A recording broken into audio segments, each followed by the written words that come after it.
Basically, the thing is that um, uh, regarding the concept of neural network or convolutional neural networks, uh, most of the people know how to use neural network or convolutional neural network using the programs.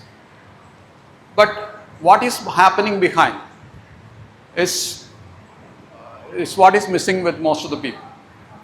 Like basically because Python programming is very comfortable, and everyone is the use of or the packages that provide this neural network support or deep learning support or convolutional neural network support is so easy that it is just like something dot something.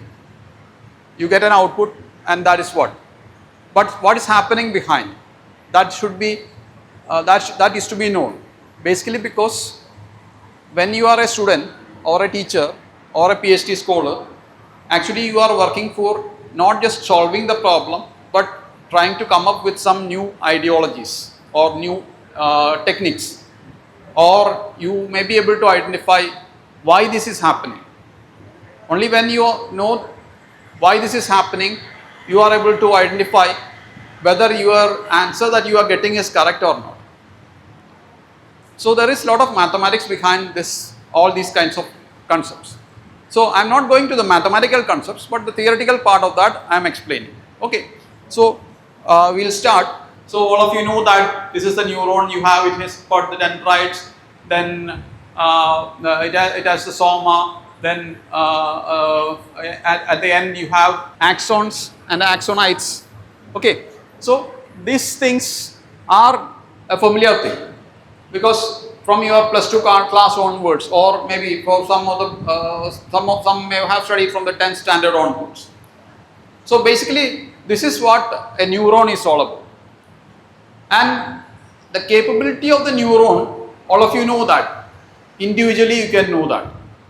From your smaller classes, when you started learning A, B, C, D, to what you are up to now, the reason behind is this neuron. These neurons, your brain is full of neurons. When you learn new things, actually neurons join together to achieve something. Neurons connect each other, and these connections is enabling you to learn new things. When you learn in your KG classes or your first standard, when you start writing the alphabet of your mother tongue for making computers to think like human beings. That is what AI is all about. Nowadays, when I was studying my BTech in 1993, when I was in the first year, there was a subject called computer fundamentals, where in the computer fundamentals, one of the last module was the generation of computers. In that generation of computers, it was told, both generation of computers are computers who can think. At that time, that was just a dream, but now it is a reality. So, again, the people have learned a lot of things. Okay, so it is all because of these neural networks. Perceptron is one of the first attempt to create a neural network. Okay, perceptron was one of the first attempt to create a neural network, artificial neural network. It was not, sorry for the word, neural network, create neural network. Neural network is already there. That is biological neural network. It is artificial neural network. Okay, so human beings was behind the studying the brain structure, the neural structure, and to implement or to make it useful for artificial intelligence or artificial intelligence to evolve from using the deep learning. There was a lot of years, they have spent a lot of time, lot of years, and a lot of people have gone behind that. So at that time, it was somewhere around in 1957, that concept was hit, and people were thinking about that this perceptron is going to change the entire world at that time. basically you know that like when you have all of you drive a car, isn't it? When you find a change in the engine sound, how many of you know that this engine is having a problem or what is the problem? But there are, when you take it to a workshop, they know that from each change in the sound, they know that where is the problem and what is the problem. That should be an engineer. That should be an engineer. Like when you see something on your screen, you should know what is happening behind. That is what is expected. So for that you should know about the theory. The error is fed back and this process repeats until this error is 0. Now normally the error will not be 0. The error is 0 means that there is some problem with your learning mechanism. In practical or in theoretically only you can say the error is 0. In practically the error is not 0. It may be up to 0.0001 the error, but it will never be equal to 0. That is what normally practically when you say about training about deep learning mechanisms. Just think of a situation where the number of like around 30 persons are there. Each of the people is sitting or standing on the back of another person, and the first person is getting something, and the error is to be, or something is to be fed back to do something. That is very difficult task rather than a single person is doing that. So that is what is actually happening in deep learning. That is, it is not a single layer, it is multiple layers of it. So actually what is happening in perceptron learning is you have the Z, that is the output. You have the Z, that is the output. This is the mathematical representation of what you have seen here. This is the mathematical representation. That is, this is the weight into input. The sum of that is Z. That is, this is actually W, Z is equal to W1 X1 plus etc.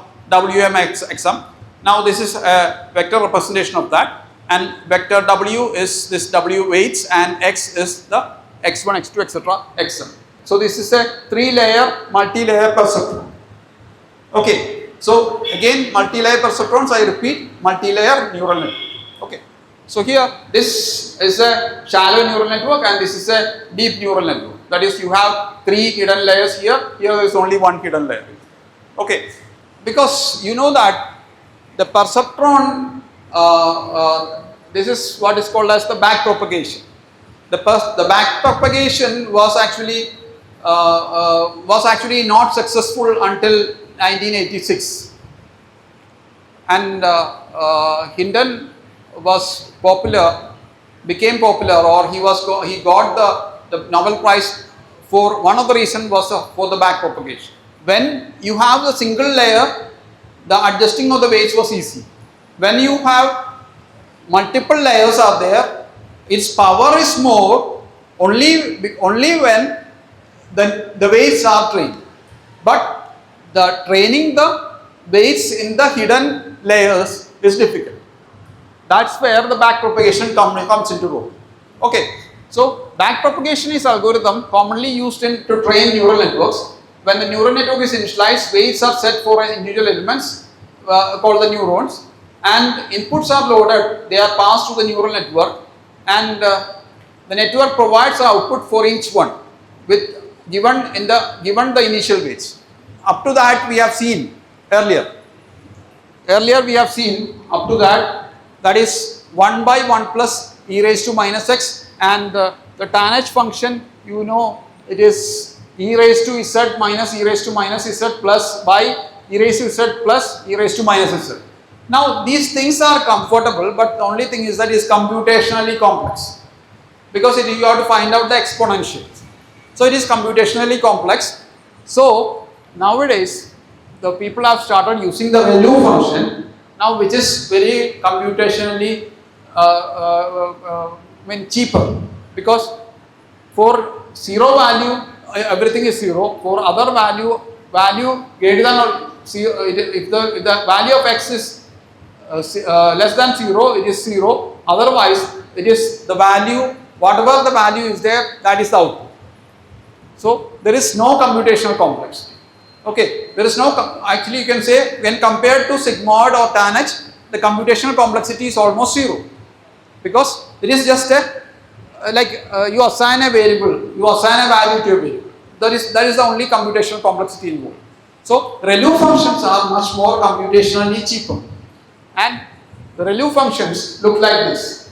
Okay, that is 0, at from point 0 it is getting a linear ascent here. Okay, this is the actual function and this is its derivative. Derivative means here it's a step function. The derivative is a step function. It does not die out actually. Its value does not die out. Okay, it's a step function. Now here the concept is that some features are important but they are very less. So that features is to be taken. So, or some features are important and that is to be, only care is to be given to that particular situation only. So wherever that it is not, the concept is just this thing, all features are not to be given the same importance. Okay, all features are not to be given the same importance. Depending upon the application, depending on the requirement, some features require more important, some features require less important. That is, you have to adapt the learning rate for each of the features. Today's session are very informative. Within the short time, sir more discussed to detail about the ANN and CNN and extra of the advantages of using of ANN artificial neural network and move forward to the artificial network and artificial field, and we are sincerely grateful for behalf of Thomas College of Engineering and all participation to and faculties. Thank you for sir for the class. Thank you so much.